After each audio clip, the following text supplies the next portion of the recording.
नमस्कार, मी स्मिता आणि मी Sujata. S cooking चॅनलमध्ये आपल्या सगळ्यांचं खूप खूप स्वागत आहे. आज आपण बघणार आहोत अगदी महाराष्ट्रीयन पद्धतीने केलेली सोया चंक्सची भाजी. तर त्याच्यासाठी अर्थातच आपण चंक्स घेतलेले आहेत किंवा सोयाबीनचे असे चौकोनी चौकोनी पीसेस असतात. फक्त हे जे आहेत ते छोटे छोटे आहेत आणि ब्रँडेड आहेत. तर अशा पद्धतीचे घेतले तरी हरकत नाही, किंवा दुसरी एक असतात सोया चंक्स, ते असे असतात मोठे मोठे. हे लूजच आपल्याला किराणा पोत्यामध्ये अगदी. मालाच्या असतात आणि किराणा मालाच्या कोणत्याही दुकानात विकत मिळतात. हे घेतले तरी हरकत नाहीये. आपल्याकडे आज हे आहेत तर आपण आता हे घेऊया. तर हे 1 कप घेतलेले आहेत. ह्याची भरपूर भाजी होते, कारण आपल्याला दिसायला दिसतात तेवढे, पण भिजून झाल्यानंतर त्याच्या अशा मस्त क्यूब्स तयार होतात. तर त्यामुळे आता आपण 1 कप घेतले आणि आता हे एकदम उकळत्या पाण्यामध्ये 10 मिनिटं आपण भिजवून ठेवणार आहे. तर आता या गॅसवर पाणी आपण उकळत ठेवलं होतं. गॅस बंद करूया पाण्याचा आणि उकळतं पाणी याच्यामध्ये घालूया.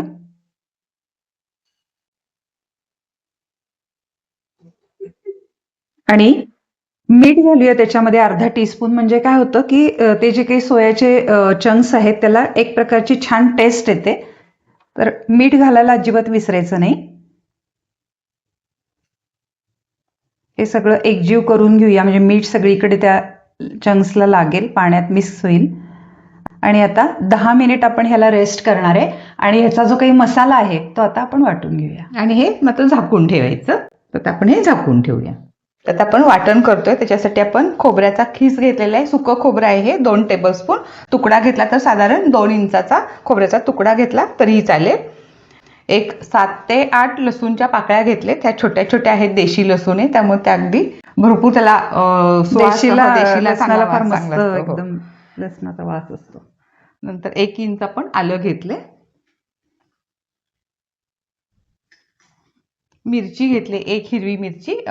चालत असेल तर घातली तर चालेल, कारण आपण त्याच्यामध्ये कांदा लसूण मसालाही घालणार आहे, पण थोडासा त्याचा आणि टेस्ट छान येते, त्यामुळे ते घालतोय आपण. आणि कोथिंबीर स्वच्छ धुवून आपण कोथिंबीर ठेवले. याच्या काड्या पण घ्यायच्या मुद्दाम, म्हणजे त्या काड्यांचा सुद्धा मस्त कोथिंबीरीचा सुगंध येतो अगदी त्या काड्यांना सुद्धा. आणि हे जे काही वाटण आहे ते एखादा टेबलस्पून पाणी घालून आपण वाटून घेऊया. एक 10 मिनिटं झाली आहेत. आपलं वाटण पण वाटून झालंय. आणि आता आपण हे पण बघूया.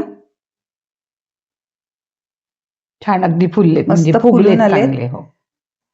आणि हे छोटे असल्यामुळे पटकन अगदी भिजतात ते. छान मऊ झालेला आहे तो, एवढंच अपेक्षित आहे. आणि आता ह्यातलं सगळं जे काही पाणी आहे ते आपण निथळून काढणार आहे. आणि शिवाय हे जे काही चंक्स आहे त्याच्यामध्ये पण पाणी गेलेलं असतं, तर त्यामुळे असं व्यवस्थित हे थोडेसे दाबून आपण सगळे करून घेऊया, काढून घेऊया ह्यातलं पाणी. आणि मग आपण हे फोडणीला टाकणार आहे.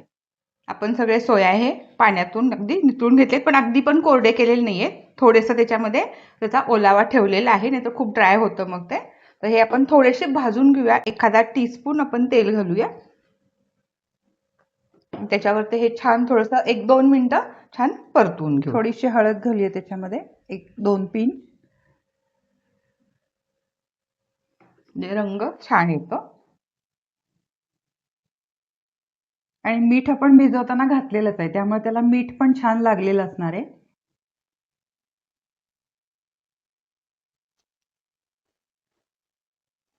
हे छोटे छोटे चंक्स आहेत त्यामुळे दिसायला खूप छान दिसतंय. तर सोयाचे भरपूर प्रकार पण करू आणि शकतो हे आपण. अगदी हाय प्रोटीन आहे, म्हणजे ही डिश इतकी छान आहे खरं. म्हणजे स्पेशली जे व्हेज आहेत, व्हेजिटेरियन आहेत, त्यांच्यासाठी तर अतिशय पौष्टिक आणि अतिशय छान ही डिश आहे.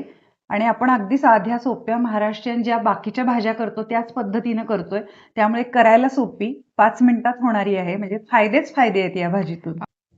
आपण 2 ते 3 मिनिटं छान तेलावर त्याला परतून घेतलं. आता हे सगळं काढून घेऊया आणि फोडणी घालूया.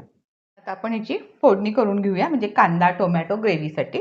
तर आपण इथं 2 टेबलस्पून तेल घालतोय. थोडंसं तेल ह्या भाजीला जास्त लागतं, कारण ते सगळं अगदी सॉफ्ट असतात ना, त्यामुळे आत ओढून घेतलं जातं तेल जरा, त्यामुळे थोडंसं जास्त लागतं. कमी घातलं तरी सुद्धा चालेल. 2 टेबलस्पून आपण इथं घेतले. पॅन आपला गरमच होता, त्यामुळे तेल पण तापलेलं असणार आहे. त्याच्यामध्ये आपण 1 मोठा कांदा बारीक चिरलेला,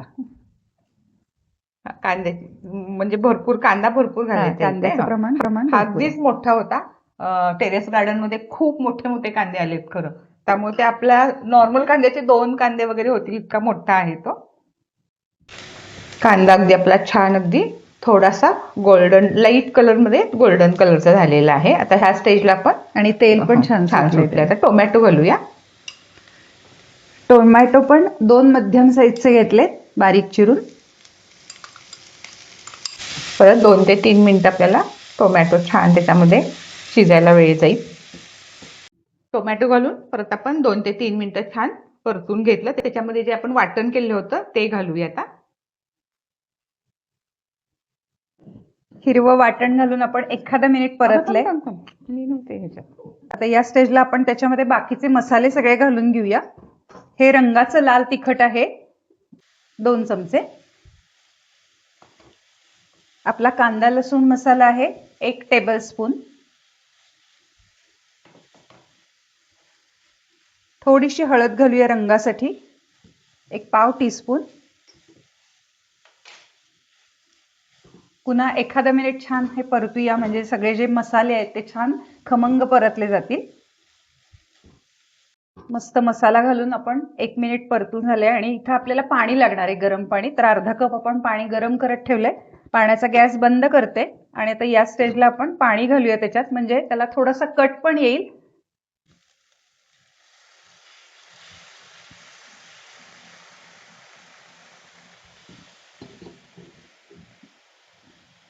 मीठ घालूया अर्धा चमचा. तर आपण सोयाबीन मध्ये पण जेव्हा ते उकडून घेतलं आपण तेव्हा त्याच्याही मध्ये मीठ घातलं होतं. त्यामुळे इथे फक्त अर्धा चमचा घातलाय आणि छान ह्याला आता उकळी आलेली आहे. ह्याच्यामध्ये आपण बॉईल केलेले सगळे सोया चंक्स घालून घेऊया. छान कट आलाय आणि रंग सुद्धा इतका मस्त आलाय त्याला.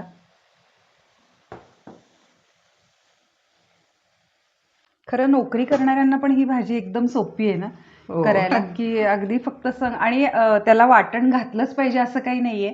इथे तुम्ही ठेचून सुद्धा घालू शकता अगदी गडबडीत असाल तर. म्हणजे खरंच खूप सोपी आणि चविष्ट आणि शिवाय हाय प्रोटीनची भाजी आहे. अजून अर्धा कप आपण पाणी घातलं. कारण ग्रेव्ही कशी हवी आहे तुम्हाला त्याच्यावरती जर सुक्कं हवं असेल तर अर्धा कप घातलं तरी चालू शकते आणि थोडंसं ग्रेव्हीवाला हवं असेल तर अजून थोडंसं पाणी घाला. मग आपण आता 1 कप पाणी घातलेलं आहे याच्यामध्ये आणि आता 3 ते 4 मिनिटं आपण ह्याला झाकून ठेवूया आणि छान असं शिजवून घेऊ. आपण 4 ते 5 मिनिटं छान असं पाणी घालून त्याला शिजवून घेतलंय. मस्त त्याला वाफ आले, कट आलाय छान अगदी आणि जेवढं हवंय तेवढं पाणी त्याच्यामध्ये आहे. मस्त छान शिजलेली भाजी. कोथिंबीर घालूया.